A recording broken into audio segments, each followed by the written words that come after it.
Okay, here's your last part of point slope form notes.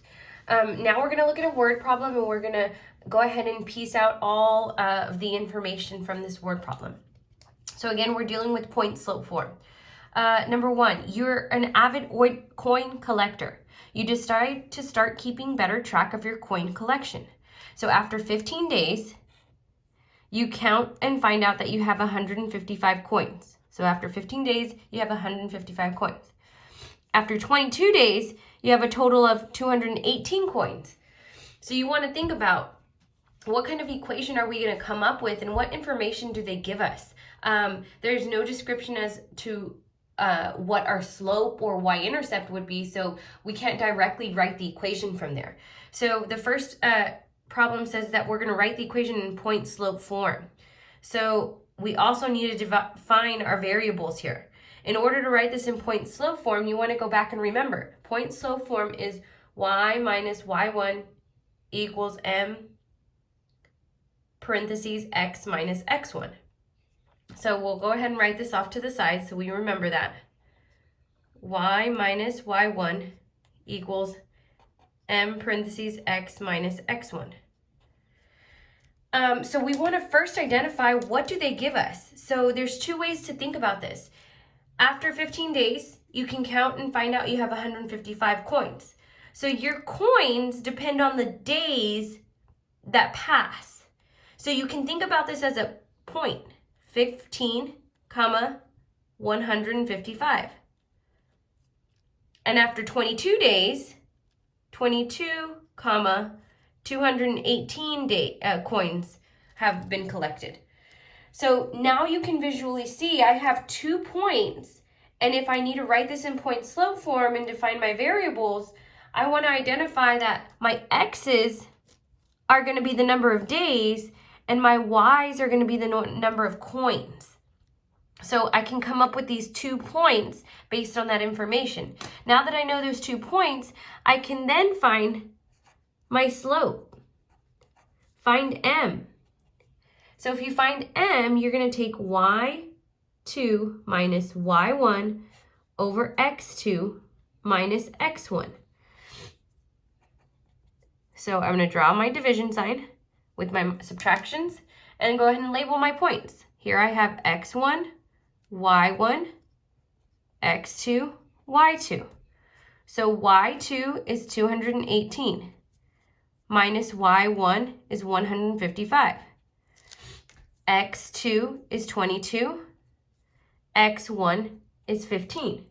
So from here, you want to identify that we can find our slope based on that problem. So if we take 218 minus 155, you're going to get 63. Divided by 22 minus 15 is 7. So we don't leave our answer as a fraction. You can simplify. 63 divided by 7 is 9. And this represents m, my slope. So if this represents m, my slope, I can now go and plug this into my point slope formula, where I know y1 is a point, m is my slope, x1 is that same point corresponding with y1. So now if I plug this in, it's going to be y minus y1. You can either choose either point is acceptable. Just choose one point. I'm going to choose my first point since I labeled it. 155 equals m, which is 9, parentheses, x minus x1, which is 15, and close your parentheses. There's no simplifying that needs to be done here because we want to write this in point slope form. We're going to leave this exactly as is. Now we're just going to come to the side and define our variables. Now when you define your variables, you're going to identify what does x represent in this problem. Well, here we're talking about x is the number of days, and it's our independent variable, and y is going to represent our coins. It's our dependent variable. The number of coins depends on how many days pass. So now we're going to answer the second part. We're going to convert your equation to slope-intercept form. So we're going to take this point slope form and convert it to y equals mx plus b. where we want to get y by itself and identify what that y-intercept is. So if I take the original point slope, y minus 155 equals 9 parentheses x minus 15. I just copied this from the first problem, and I need to solve. So if I want to solve, I need to make sure I understand I need to get rid of these parentheses first. So in order to get rid of the parentheses, I'm going to multiply 9 with x and 9 with negative 15. So I'm going to bring everything down on the left side. So y minus 155 equals 9 times x. 9 times 1 is 9, and you bring down your x. 9 times negative 15 is going to be negative 135. So our last step is to move this minus 155 over to the right with the constant. So the only way we can move it over is by saying use the opposite sign of minus 155. So add 155 to each side. And it's going to cancel on the left. Negative 155 plus 155 is 0, so it goes away. Y equals, bring down your 9x. Negative 135 plus 155 is a positive 20. So here, my slope-intercept form is y equals 9x plus 20. Where 9 represents my slope, 20 represents my y-intercept. So we're getting further and further into this problem. We started with 2 points, and we identified our x as days and our y as coins. So when we look at the equation in slope-intercept form, you want to understand y is the number of coins, x is the number of days, and this equation can be used to identify at any given day how many coins are you gonna have. So let's go ahead and answer this next question. What does the slope represent? Well, this is where we confuse ourselves and we just write our value. I know that you can tell me that the slope is 9 because 1, we wrote it here, and 2, we found it in the first problem. So we need to identify what does it represent. When we talk about representing it, we need to go back and remember y per x. What do my y's describe in this problem? Coins per x. X describes the number of days. So yes, your slope is 9, but we don't just leave our answer as 9. You want to describe, you want to identify what does this mean in context of the word problem. So it's 9 coins per day.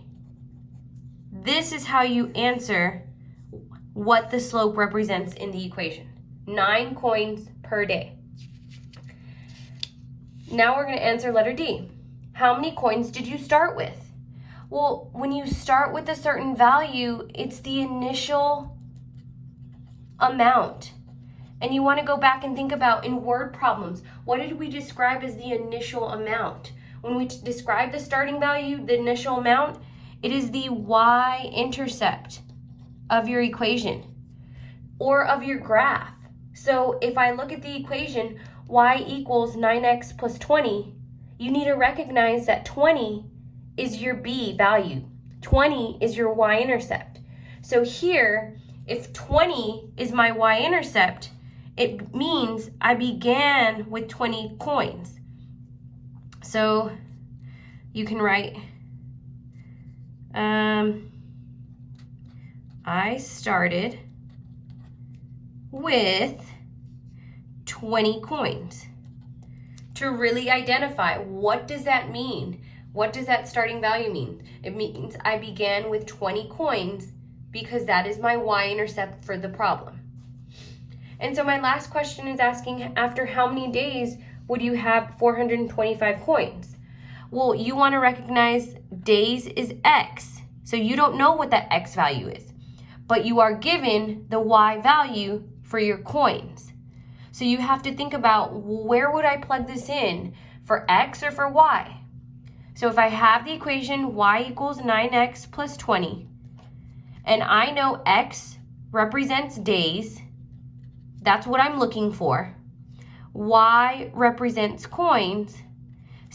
Then you think about, where would I put this value? Where would I substitute this value into the equation? We're going to substitute this value in for y.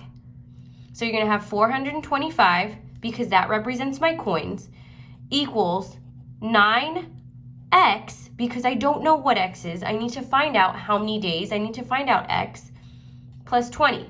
So this is a basic two-step equation problem where you need to solve for x. So if I'm solving for a variable, I need to move everything else around it. I need to move this positive 20 over to the left side because it's a constant and it's a like term with 425. The only way I can move this across the equal sign is by using the opposite of addition. So we're going to subtract 20, and plus 20 minus 20 goes away. 425 minus 20 is going to be 405 equals 9x. You bring that straight down. And our last step here is to undo multiplication between 9 and x. So this is multiplying. I need to divide by 9 on both sides. And so here x will equal 45. So what does this mean in context of the problem? Well, in 45 days,